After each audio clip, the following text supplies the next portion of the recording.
wait. انت عارف كلمة wait او انتظر ليها كام بديل في اللغة الانجليزية مستخدمين وبكثرة؟ في الفيديو بتاع النهاردة انا هعلمك اشهر البدائل لكلمة wait عشان تغير وتبطل تستخدم wait طول الوقت. اول بديل معانا النهاردة وهو hold on.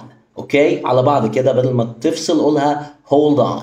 hold on يعني انتظر، بالذات لو انت بتكلم حد على التليفون. hold on please.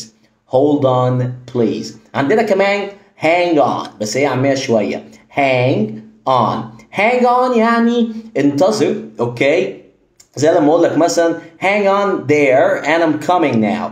hang on there يعني انتظر هناك وانا جاي دلوقتي. عندك كمان في مصطلح حلو قوي او idiom اسمه hold your horses. hold your horses معناها انتظر واهدى، زي ما بنقول كده في الاعمال المصريه اتقل على نفسك شويه. يعني مثلا لما اقول لك ايه hold your horses and you'll make the right decision. hold your horses and you'll make the right decision يعني انتظر وانت هتاخد القرار الصح. عندك كمان في مصطلح فورمال اسمه bear with me، ده بقى لما تحب تبقى شيك كده.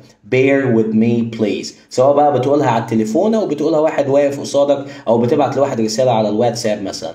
bear with me please. bear with me please. كمان ممكن تقول just a sec.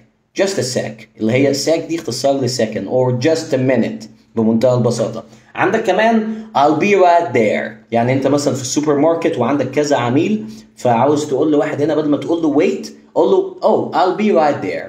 I'll be right there يعني معناها برضو انتظر. لو الفيديو عجبك شير ولايك. سلام.